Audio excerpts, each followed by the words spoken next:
people do wrong when they buy mortgage notes is they don't get an adequate margin of safety. That is what is so critical. So now let's talk about what actually drives the value of a note. You know, it makes sense when you look at it that way, but how do you actually determine what to offer on the note? Well, there's 6 factors that drive the value of the note. The first factor is the buyer, the actual person that has purchased the real estate. That buyer, let's take the example of 2 different buyers. Let's say the first buyer is a government employee. Maybe they work at the post office. They've got one of those cushy, soft government jobs where you can curl up and sleep, and they're working at the post office and they're getting paid like clockwork. Now, say you've got another buyer, and say that first buyer has been working at the post office for 10 years. Now imagine a second buyer that's younger. This second buyer, imagine, is only, say, 24 years old. Well, if the buyer is only 24 years old and their plan is they're going to start a business, it's their first time trying to start a business, and they've got dreams of starting a business, the buyer that has the reliable income is the better choice for financing, because they are far, far more likely, if they've got that government money coming in, to be able to pay their debt to you, the mortgage, on time. So that's the first thing that drives the value, is the quality of the buyer. The second thing that drives the value is the collateral. So let's imagine that there's a piece of real estate, a real estate object, a house, just for example, and say that the market value of the property is $100,000. Imagine it's $100,000. That's the real true value, what it would sell for. Now imagine a situation where some seller got lucky and he found a buyer that didn't know what the prices were worth. And the seller managed to say, hey, you know, I'll sell it to you for $200,000, but it's really only worth $100,000. Well, the fact that the seller did that and got a buyer to sign the note, the buyer signing a note for $200,000 doesn't make the note worth $200,000, because this is an asset-backed note. So that note is going to have to be discounted to the value. You've got to look at the value of the actual collateral. So the collateral drives the value, and not just somebody that sells at a really high price. The third thing that's important is the down payment, also called the buyer's equity. This is very important, because if you have 2 buyers, and I want you to imagine the first buyer comes in and says, well, this house costs $100,000. I have a $20,000 down payment. I have 20%. That's buyer 1. And then imagine you've got buyer 2 that says, okay, it's $100,000. I've only got $1,000. I don't have a lot of cash right now, but I'm going to make money and I'm going to pay that note. So the buyer that puts down more, the buyer that puts down a larger down payment, that buyer is far, far more valuable. So as a result of that, you want to choose, if you're looking at it, the down payment is another thing that drives the value of the note.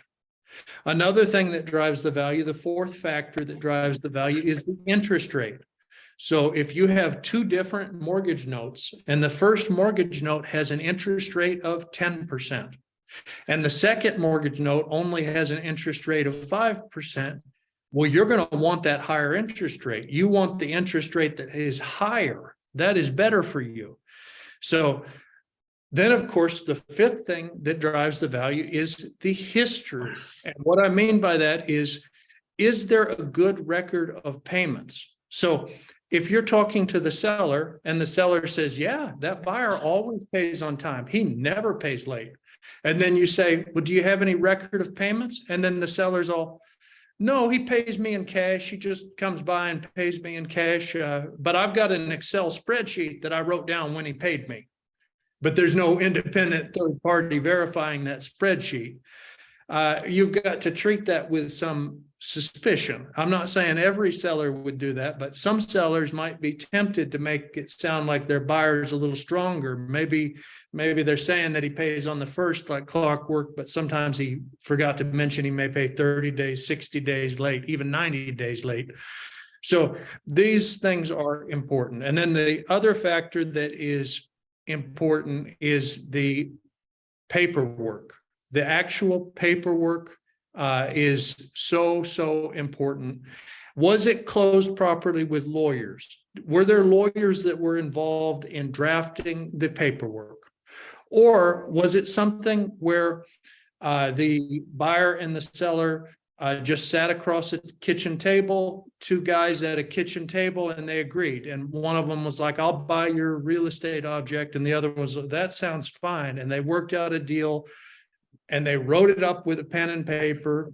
They didn't necessarily use any of the legal language. Did they even know how to insert the legal language? These things are important because if you buy a note that has bad paperwork, you may not have a legal way to take to enforce the note if it wasn't done properly. So these factors all have to be taken into account, and they are so important when you start purchasing notes. And now I want to have you take a look at this. This is very interesting. And this is, if you are an investor that's an accredited investor in the United Kingdom, you may be wondering what is going on with the 30-year Treasury gilt yield. So let's take a look at this and talk about it for just a minute, and then we'll compare it to Alamo Mortgage Holdings, our yield. And I'll give you a hint. Alamo Mortgage Holdings has a far higher yield. So if we were to go back to, say, the year 1980, the highest that we have here is around 1981. The yields were running about 13, almost 14, 13.5, 14%. And then you notice how over time, the general trend has been largely downward.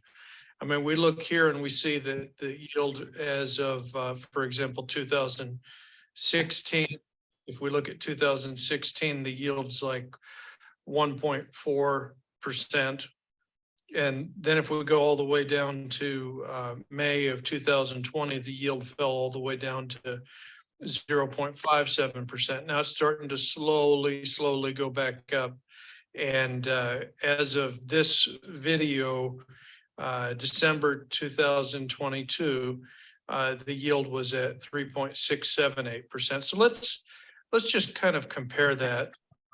Let's imagine that you buy gilt, you would get a 3.68% yield if you were to purchase a 30-year gilt. But now imagine that you instead decided to purchase an Alamo Mortgage Holdings bond. How much would you make? Well, that is a great question, and I'm happy to answer. So basically, with an Alamo Mortgage Holdings bond, you'd be getting right here at 8%. That's a tremendous improvement over what you can get on a gilt. Now, I know a lot of people are going to say, but a gilt has a zero default risk. I get it. I understand. But here's the thing, folks.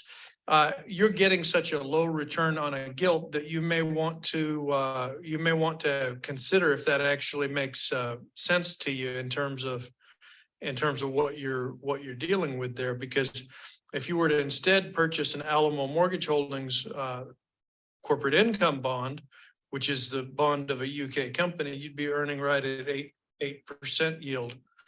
And if we were to go back in time, you wouldn't have seen a yield like that for many years. You would have seen the last time gilts were giving an 8% yield was looks like it was right around let's see, when was it? 1996, so almost 30 years. So in the last 30 years, it hasn't gotten close to an 8% yield. So that's worth thinking about. If you would prefer to get an 8% yield, and you understand that it's not a government-backed guarantee, it is backed by collateral, though. It's backed by mortgages.